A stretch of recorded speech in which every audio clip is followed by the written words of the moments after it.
C'était un match intense face à un adversaire qui nous a opposé le niveau de difficulté qu'on le recherchait.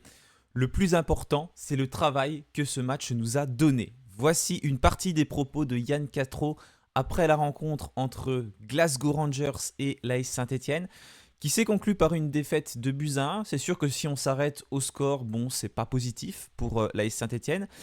Ça fait 3 matchs de préparation, aucune victoire. Et si on n'analyse pas un petit peu les rencontres, on peut se dire que tout va très mal, que c'est déjà la crise du côté de l'AS Saint-Etienne et qu'il faut tout changer. Mais j'ai pas du tout envie de partir avec ce pessimisme, surtout après avoir vu cette rencontre face aux Glasgow Rangers, où il y a quand même beaucoup d'éléments positifs. Il faut rappeler, face à une équipe européenne, et Saint-Etienne a quand même posé pas mal de difficultés à cet effectif-là, surtout par son animation offensive avec des nouveaux joueurs comme Jacob Breum ou encore Tierno Ballo qui se sont beaucoup montrés durant cette rencontre et surtout durant le premier acte.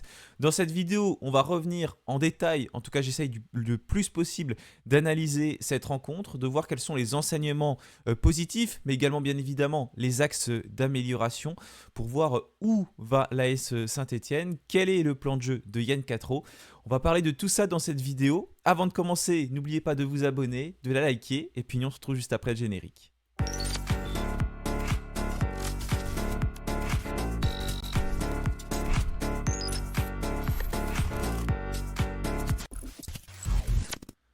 Voilà, déjà il faut le rappeler, l'AS Saint-Etienne a un effectif qui est très jeune.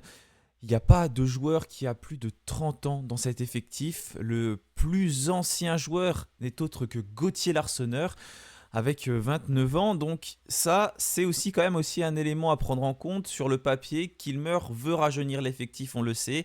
Il y avait toujours des cadres qui étaient là avant l'arrivée de Kilmer, par exemple comme Florent Tardieu, et qui aujourd'hui ne sont plus présents dans l'effectif stéphanois.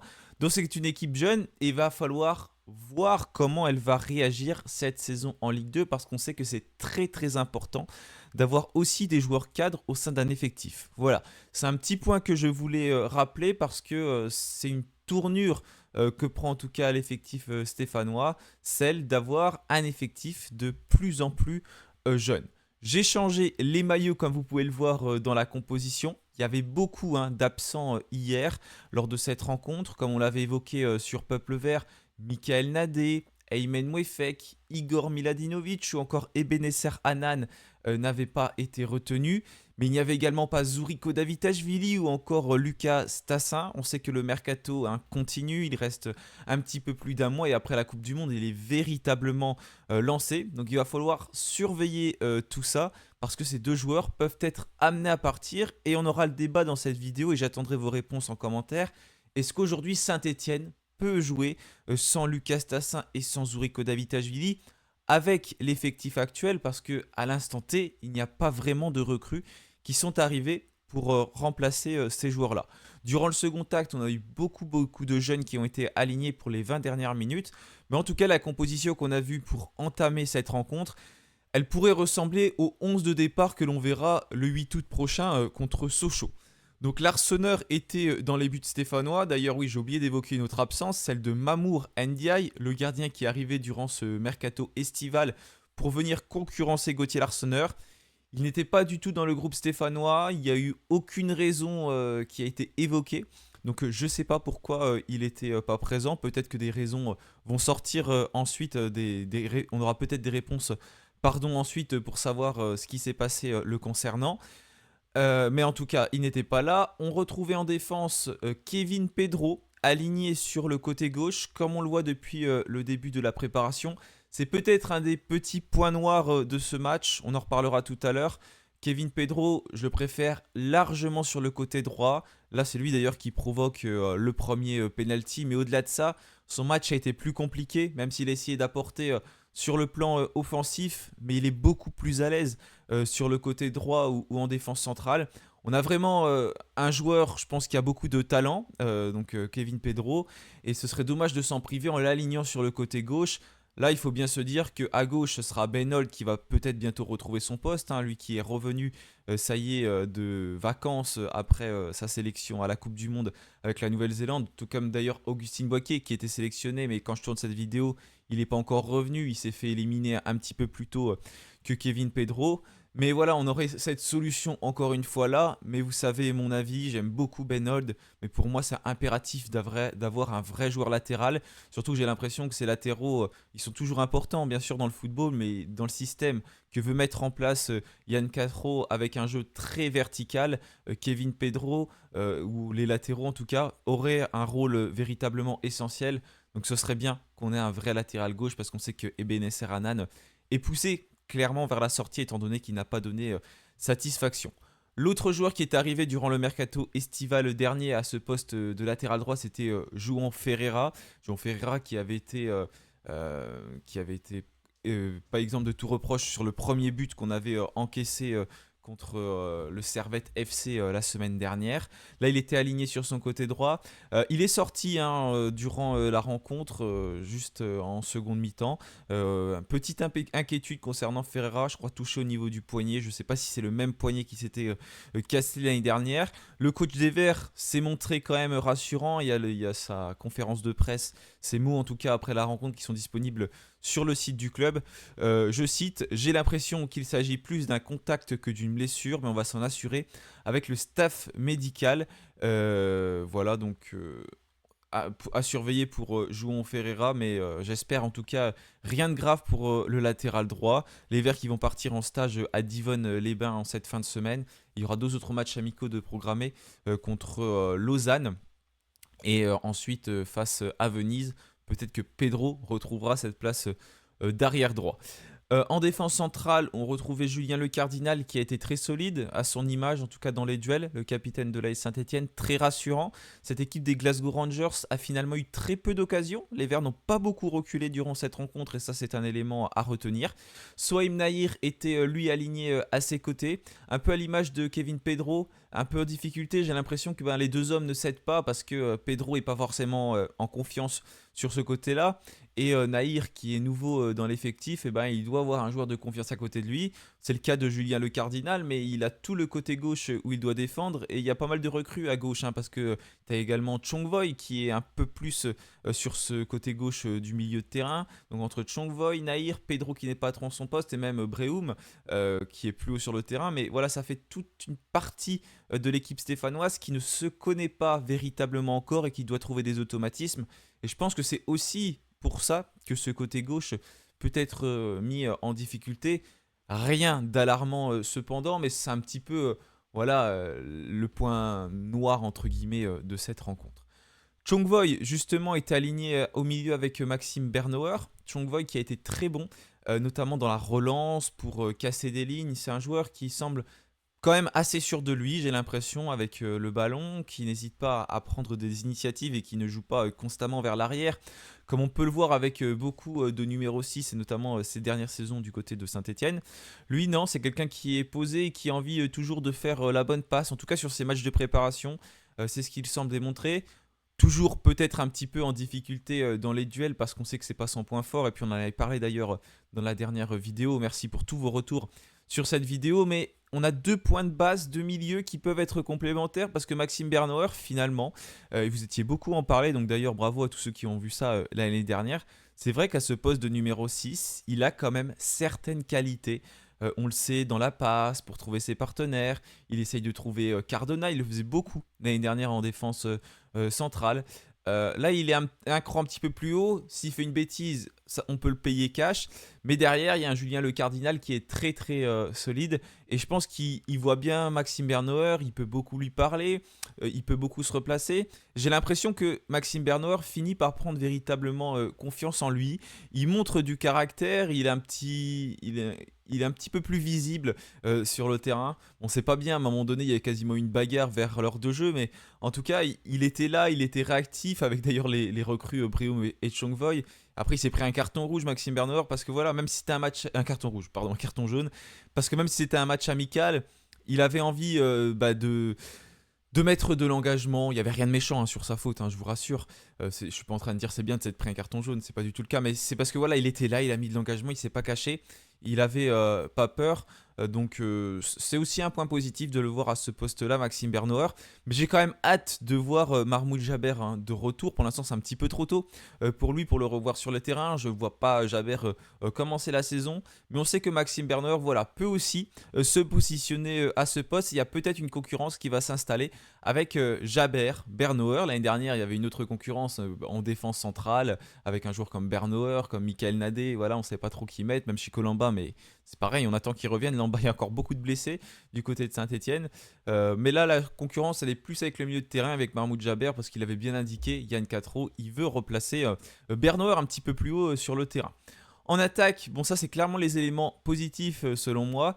Jacob Breum, on l'a énormément trouvé, notamment entre les lignes. Franchement, c'est un joueur qui fait beaucoup d'appels, qui se déplace énormément, qui a une superbe qualité technique. Attention, je vais peut-être lui reprocher des choses sur les prochains matchs, bien sûr. Mais en tout cas, sur ce qu'on en a vu, sur je ne sais pas combien de temps on l'a vu au total, on l'a vu 90 minutes. Si on additionne les deux matchs, un petit peu plus, un peu plus de 100 minutes même, je crois. Et ben, Jacob Breum, il a quand même montré certaines qualités. Il a été le premier buteur et le seul buteur de cette rencontre stéphanoise. Et on sent qu'il y a une connexion qui s'installe, notamment avec Ballot, Cardona, avec un espèce de triangle qui peut s'installer entre ces trois joueurs offensifs-là. Parce que Ballot, c'est pareil, il a de bonnes qualités de vitesse. Bon, ça a été un petit peu en dents de scie. Certaines fois, on l'a plus vu, certaines fois, on l'a moins vu. Mais c'est un joueur qui se déplace beaucoup, qui essaye de combiner avec ses partenaires, qui met de la vitesse, qui est passeur décisif et qui aurait même pu être un petit peu plus décisif si Breum avait conclu ses occasions. Cardona, qui est aligné à cette pointe de l'attaque. On l'a assez critiqué, Cardona, pour aujourd'hui ne pas retenir du positif sur Cardona, parce que dans ce rôle en 4-4-2, donc... je vous ai mis un 4-4-2, c'est vrai, sur la composition, mais il y avait énormément de mouvements, notamment entre les attaquants. Un coup, c'était Cardona qui était un peu plus en pointe. Un coup, on voyait Breum qui était un peu comme un numéro 9. Ballot qui dézonnait énormément aussi. Dufus un petit peu plus sur le côté gauche. C'était pas évident de savoir, parce que ça, c'est bien, c'est qu'il y a du mouvement dans cet effectif stéphanois.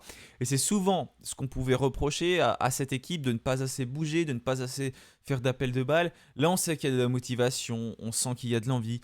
Ça, il va falloir que ça dure, bien sûr, parce que peut-être qu'on va le voir dans les matchs de préparation, et puis après, il y aura une défaite en Ligue 2 et tout va s'arrêter. Mais j'espère que ce ne sera clairement pas le cas et qu'on va réussir à mettre en place notre jeu tout en prenant toujours en compte l'adversaire, parce que ça, c'est un élément essentiel et c'est quelque chose qu'on n'a pas fait assez l'année dernière. Donc pour en revenir à Cardona, à cette pointe de l'attaque, je le trouve très bon. Parce que peut-être qu'il a besoin déjà de moins courir, parce qu'il fait moins de replis défensifs. Il est beaucoup plus haut sur le terrain. C'était plus à Ballot de faire les replis et de venir aider Ferreira. Mais là, Cardona, il peut garder son énergie en attaque. En attaque pour distribuer les ballons. On sait qu'il a une bonne qualité de passe. C'est dommage, en seconde mi-temps, il y avait une très belle occasion. Il a fait un bel extérieur du pied, mais la défense des Glasgow Rangers a très bien défendu pour arrêter cette passe d'Irving Cardona à destination de Luan Gadegbeku.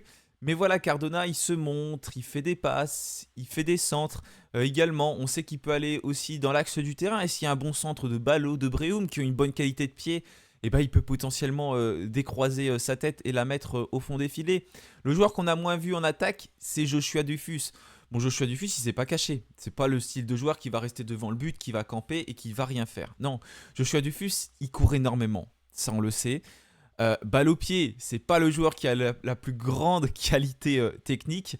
Mais voilà, il est entreprenant devant. Il veut aussi créer des choses. Il est un petit peu plus brouillon, on l'a un petit peu moins vu. Peut-être qu'il a aussi attiré la défense adverse par ses appels, par sa vitesse, et que ça a libéré un peu plus les trois autres joueurs offensifs. À surveiller en tout cas, mais ce que je retiens durant ce match, c'est qu'il y avait des absents par rapport au dernier match, à savoir David Ashvili, qui était déjà pas là, pardon, par rapport à la saison dernière, David Ashvili, Lucas Tassin, pas de Mouefek, pas de Nadé. Et cette équipe, face à une équipe qui est européenne, parce que les Glasgow Rangers vont bientôt entamer leur saison dans une semaine, je crois qu'ils démarrent leur championnat, il y aura des tours également je crois que c'est la Ligue Europa qui vont disputer, ils ont été européens l'année dernière, on était chez eux, on n'était pas chez nous, donc ça c'est aussi à prendre en compte. Et bah cette équipe stéphanoise a été loin d'être ridicule, même si bien sûr j'aurais aimé qu'on ne s'incline pas, mais on n'a pas pris de but dans le jeu. Les deux buts qu'on a pris sur ce match ce sont des buts encaissés sur penalty et on va y revenir parce qu'il y en a eu un notamment très très tôt dans le match. En première mi-temps, la domination elle était plus stéphanoise. On a eu une très grosse occasion d'entrée de jeu avec Jacob Brehum, malheureusement, qui manque le cadre sur un bon centre, je crois, d'Irving Cardona. Mais Jacob Brehum, voilà, a manqué d'efficacité devant le but sur cette occasion-là. Et ça n'a d'ailleurs pas été la seule chose. Mais il s'est très souvent retrouvé dans une situation, un peu dans un rôle de numéro 9, où finalement on attendait peut-être un petit peu plus Joshua Dufus. Mais c'était lui qui était présent pour les conclusions. Et ensuite, on va encaisser ce fameux but, une très mauvaise relance de Saouim Nahir qui fait un peu une chandelle dans la surface de réparation. Après, ça cafouille un petit peu, je crois qu'il y a Bernauer sur le coup. Et c'est Kevin Pedro qui va faire une erreur un petit peu bête et qui va concéder le premier penalty de la rencontre. On a la 3 ou la 4e minute de jeu à ce moment-là. Donc l'attaquant écossais, je pense que c'était l'attaquant, se charge de tirer ce penalty. Gauthier Larsonneur plonge du bon côté, mais malheureusement ne parvient pas à l'arrêter parce qu'il est très bien placé, ce penalty, donc à droite de Larsonneur. Ça fait 1-0 pour les Écossais. Ça démarre très mal, mais pour autant, cette équipe stéphanoise ne va pas non plus trop s'endormir, trop se faire peur, même s'il y a une autre grosse occasion avec la barre transversale qui est trouvée par les Écossais. L'Écosse, pays que connaît bien Yann Catro parce qu'il est écossais. Et les Stéphanois vont reprendre petit à petit la maîtrise du ballon, du jeu, se créer des situations. Je vous parlais donc de ces combinaisons offensives, de cette verticalité qui est trouvée avec souvent des relances qui partent de la défense pour aller construire vers le milieu. On sait l'importance du milieu de terrain dans un effectif, on en a assez parlé, et d'ailleurs, j'en ai pas parlé sur la chaîne, mais pendant la Coupe du Monde, avec l'équipe stéphanoise où il n'y a que des joueurs offensifs, l'équipe de France où il n'y a que des joueurs offensifs quasiment. Ça a marché jusqu'à un certain point, mais on sait que le milieu de terrain est essentiel dans une équipe pour construire les occasions, mais aussi pour défendre, parce que c'est un équilibre à trouver. Et là, on a deux milieux de terrain qui ont été bons, qui ont été entreprenants, mais ça reste que deux milieux de terrain malgré tout, parce que Jacob Brehum est très haut sur le terrain, donc ce sera aussi à surveiller avec ce que l'on met en place, mais à un moment donné, il ne faut pas qu'on se retrouve en difficulté au milieu face à des équipes qui pourraient avoir trois milieux de terrain et être face à nos deux milieux. Mais en tout cas, de la verticalité, de la profondeur qui est trouvée, un Brehum qui est très bien placé souvent à la baguette pour créer les occasions, avec Tierno Ballo, des occasions créées par Saint-Etienne, des très très bons mouvements. Je crois qu'il y en a un qui part de la défense, il y a une superbe combinaison, un peu un jeu en triangle comme je vous l'évoquais tout à l'heure, sur le côté droit, parce que c'est surtout par là qu'on est passé. Et malheureusement, cette frappe va finir au ras du poteau, va revenir, je ne sais plus comment elle revient, je crois que c'est un défenseur qui la remet. Et on ne va pas réussir à marquer. Il va falloir attendre un petit peu pour voir le but stéphanois sur un nouveau décalage sur le côté droit. Une récupération de balle signée João Ferreira, ça c'est pareil, il faut le souligner, on lui a assez tapé dessus à Ferreira. Et ensuite, il va trouver Tierno Ballo qui va ensuite centrer et trouver donc Jacob Brehum qui est très bien placé en renard des surfaces et qui va mettre le ballon au fond des filets. Et ça fait un but partout durant cette rencontre. Mais en tout cas, sur cette première mi-temps, beaucoup d'animation du côté de Saint-Etienne, beaucoup de choses qui sont tentées. Un jeu assez vertical, beaucoup de passes, un jeu assez rapide, assez fluide également du côté des Verts. Et les Glasgow Rangers ne se sont pas amusés face à cette équipe stéphanoise. Durant le second acte, on ne va pas voir beaucoup de changements, comme lors du dernier match. Il ne va pas tout changer l'effectif, ce qu'on avait pu voir face donc au FC Biel-Bienne. Là, non, ce n'est pas le cas. On va voir notamment l'entrée de Louane Gadek-Bekou, donc qui va rentrer durant la seconde mi-temps. On va également avoir Sohaib Nahir qui va sortir et qui va être remplacé par le jeune Cassia, qui va d'ailleurs très bientôt signer son premier contrat professionnel, comme on vous l'a dévoilé sur Peuple Vert. Hein. D'ailleurs, ça bouge beaucoup côté stéphanois. Dodot qui va jouer du côté du Pau FC, Enzo Maïla qui est parti à Dunkerque. Voilà, ça bouge. Il y a un autre joueur qui va être prêté à Aubagne, là où évoluait Enzo Maïla la saison dernière. J'ai oublié son nom, donc je vais peut-être le retrouver au fur et à mesure de la vidéo. Donc voilà, seconde mi-temps avec ces changements-là. Et bon, il y a moins d'occasions du côté de Saint-Etienne et du côté des Glasgow Rangers. Et après, on va moins retenir la fin de match parce que c'est pas évident. Déjà, la qualité du match que je voyais, c'était pas je voyais pas avec une qualité en HD. J'ai pu retrouver un site pour regarder la rencontre ensuite, hein. Merci à tous ceux qui l'ont mentionné sur YouTube. Euh, et je voyais pas assez bien, je connais pas assez tous ces jeunes-là pour pouvoir juger de leurs prestations sur les 20 dernières minutes. En tout cas de manière individuelle, parce que de manière collective je peux voir, mais je les reconnaissais pas là. Mais leur prestation, elle est pas mauvaise du tout. C'est pareil, il y a des bonnes combinaisons, c'est bien le centre de formation. C'était le centre de formation, il y avait que des jeunes joueurs, hein, en fin de rencontre. On s'attendait à subir un petit peu plus, ça a peut-être été le cas. On va encaisser un penalty avec Gauthier Larsonneur qui fait une très mauvaise sortie et qui va donc toucher le pied de l'attaquant adverse. Il va plonger du bon côté sur le penalty, mais ce n'est pas suffisant. Donc ça fait 2-1 à la fin, voilà, avec un centre de formation qui était vraiment mis à l'honneur sur la fin de la rencontre. Et d'ailleurs, ça, il en a parlé, le coach des Verts, parce qu'il était content de pouvoir mettre ces jeunes en avant. Donc 2-1, défaite des Verts, mais comme vous pouvez le voir, et je l'ai dit dans cette rencontre, beaucoup d'éléments positifs, notamment par le jeu vertical, les combinaisons qui sont de plus en plus présentes entre les joueurs et notamment les offensifs stéphanois. Et j'espère que ce prochain match de préparation va se conclure par une victoire. Là, il semblait y avoir moins de fatigue déjà contre le Servette FC. On savait qu'il y avait une très très grosse semaine auparavant. Là, elle a peut-être été un petit peu plus douce et on commence à avoir les bénéfices parce que c'est ça aussi la préparation.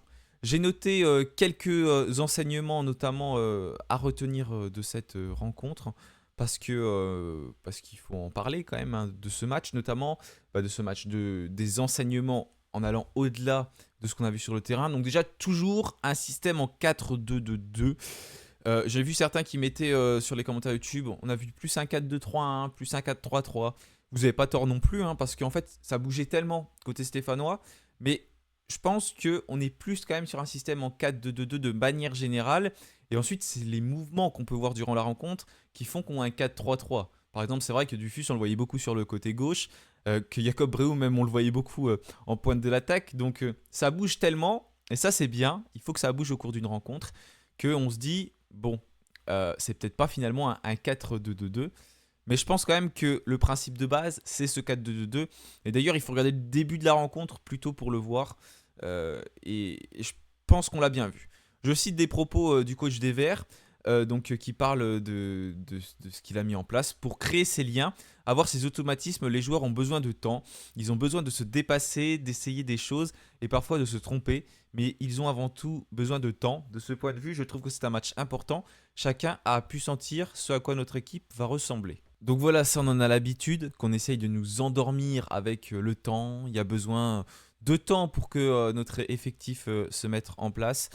Là, pour autant, c'est la vérité parce que Yann Castro vient d'arriver. Il y a plein de nouveaux joueurs, de nouvelles recrues qui ont joué. Donc, mis à part Mamour Ndiaye, le gardien, que l'on n'a pas pu voir. J'ai regardé, là, j'ai fait une petite pause pour voir qui était le joueur prêté à Aubagne parce que ça m'énervait. C'est Djibril Sarawi, c'est vrai, le jeune de la réserve qui était capitaine, qui s'était gravement blessé contre Marseille en 2025. Contre Marseille, je ne sais plus si c'est contre Marseille, mais en 2025. Et qui va retrouver du temps de jeu. On l'avait prolongé l'année dernière. Et là, il va partir à Aubagne en Ligue 3. Donc, pour pouvoir acquérir une certaine expérience. Voilà, il fallait que je le retrouve parce que ça m'énervait. Maintenant, oui, ce qu'il faut prendre en compte, c'est aussi qu'on a tenu tête quand même à une équipe, même si on a perdu, qui va jouer l'Europe, qualification de la Ligue Europa et reprendre son championnat la semaine prochaine. Donc ils sont un petit peu plus avancés que nous malgré tout dans leur préparation, parce qu'ils ont une semaine de moins pour se préparer désormais. Les enseignements, c'est qu'on peut voir les premières minutes des recrues, Nahir, Chongvoy, Jacob Breum, Balo, qui sont tous les 4 titulaires sur ce match, donc un tiers, même plus de l'effectif stéphanois, c'est des recrues. Donc forcément, il y a certaines périodes où ça ronronne peut-être un petit peu parce qu'il faut que cet effectif apprenne à se connaître. Mais très honnêtement, je trouve quand même qu'il y a des très belles combinaisons et que cet effectif se connaît. Et puis Cardona également, comme je disais tout à l'heure, intéressant dans une pointe à 2 avec Dufus. Est-ce qu'on en est au point d'oublier Lucas Tassin? Lucas Tassin, il n'a pas été du tout bon contre le Servette FC, faut bien le dire.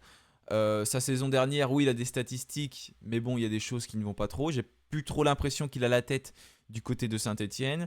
Vous savez mon avis concernant Lucas Tassin, notamment, c'est vrai, il avait fait 6 bons mois en Ligue 1 quand on y était, mais au-delà de ça, moi j'ai jamais trouvé que Lucas Tassin a survolé cette équipe, cette Ligue 2 était vraiment un joueur majeur. On a eu des grosses offres pour lui, je ne sais pas où ça en est actuellement. S'il veut partir, à un moment donné, bah, il faut aussi laisser partir certains joueurs. Voilà, c'est comme ça, c'est le mercato et on le remerciera pour ce qu'il a fait du côté de Saint-Etienne. Mais à un moment donné, il faut réussir à construire une équipe et assez rapidement, il ne faut pas se mettre en mode panique à quelques jours de la fin du mercato où ben, il n'y aura plus forcément de plan. Et alors que là, on peut encore aller chercher des joueurs. Mais en tout cas, on a bien fonctionné sans lui. Après, ça reste qu'un match. Donc, à voir ce qui va se passer pour la suite. Mais il n'était pas là. Et pareil, je lis des propos de Catro. Je pense qu'on a deux joueurs qui savent attaquer les espaces. Donc ça, c'est quand il parlait de Tierno Ballo et de Irving Cardona. Avoir deux joueurs de qualité qui savent faire ça sur le même côté et qui ont cette mobilité à l'intérieur du cadre qu'on travaille, c'est très positif. Mais encore une fois, ce sont des choses qui prennent du temps. Voilà, il parle beaucoup de temps. Mais on observe quand même des belles choses. Également la connexion avec Breum, il n'en a pas parlé, mais connexion Breum-Ballo qui a été très bonne, mais aussi avec les milieux de terrain. Forcément, c'est des joueurs qui viennent d'arriver, donc il faut leur laisser du temps.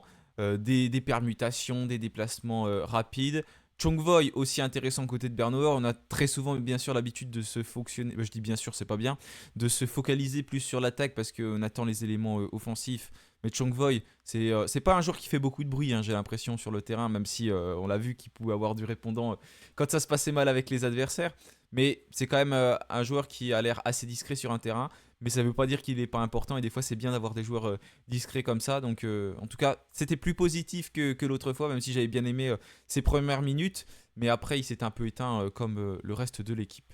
Et ensuite, la défense stéphanoise. Bon, voilà, c'est un peu le point noir, comme j'ai dit tout à l'heure. Pedro, pas très rassurant sur le côté gauche. Nahir, un petit peu mis en difficulté aussi. Deux pénaltys concédés. Il y en a un qui est pour le gardien, mais il y a une perte de balle avant. Et puis, il y a ce penalty qu'on a concédé. Mais après, elle est positive aussi, la défense, dans le sens où finalement, on n'a pas concédé trop d'occasions du côté stéphanois et qu'elle n'a pas été mise en difficulté. Et après, un autre élément qui est intéressant, c'est quand on regarde la composition après la 25e minute. On a beaucoup de jeunes qui ont beaucoup d'envie, qui ont été loin d'être ridicules. Je vous lis quand même la composition. On avait l'Arseneur donc, qui est resté dans les buts. Stojkovic qui est rentré sur le côté droit un petit peu plus tôt que prévu à la place de Ferreira. Donc lui c'est pareil qui revenait de sélection avec l'équipe de les jeunes Serbes. On avait ensuite Mouton, Cassia, Telol, Gadekbeke. Gadekbeke j'en ai pas parlé, mais il est rentré à la place de Breum, donc il était positionné assez haut sur le terrain, il était loin d'être ridicule à ce poste-là. Depal, Balal, qu'on a vu aussi précédemment, Reno, l'attaquant Moulin, et puis également Mehdi Lutin Zidé, qui a aussi signé professionnel il n'y a pas longtemps. Donc un effectif stéphanois vraiment très jeune, je ne sais pas la moyenne d'âge de cette équipe, mais quand on regarde, il n'y a que l'Arseneur, on va dire, qui accentue un peu, mais on doit être peut-être à 21 ans de moyenne d'âge sur cet effectif, donc c'est vraiment très jeune. Voilà, j'ai terminé pour le débrief de cette rencontre. N'hésitez pas à rajouter des choses, je suis déjà à 28 minutes. Mais il y avait quand même beaucoup de choses à dire, même si c'était pas évident de voir cette rencontre. Donc on va voir comment le championnat va continuer. Il y aura certainement d'autres informations qui vont arriver très prochainement sur le mercato stéphanois, sur les mercatos des équipes de Ligue 2, parce que tout le monde joue des matchs de préparation. J'ai vu que Nantes a joué, je crois ils ont fait match nul. Cafaro a dû disputer ses premières minutes. Mais il y a aussi un peu tout le monde qui joue en ce moment, bien sûr, pour préparer le championnat qui arrive en Ligue 2. Et Sochaux qui a dû s'incliner lourdement contre Metz. Je me souviens plus du résultat, mais à un moment donné, je crois qu'ils en avaient 4 d'encaissés. Je ne sais pas comment il est terminé ce match. Merci à tous d'avoir suivi cette vidéo. Très belle fin de semaine à vous. Et puis bien évidemment, allez les Verts. Allez, salut à tous.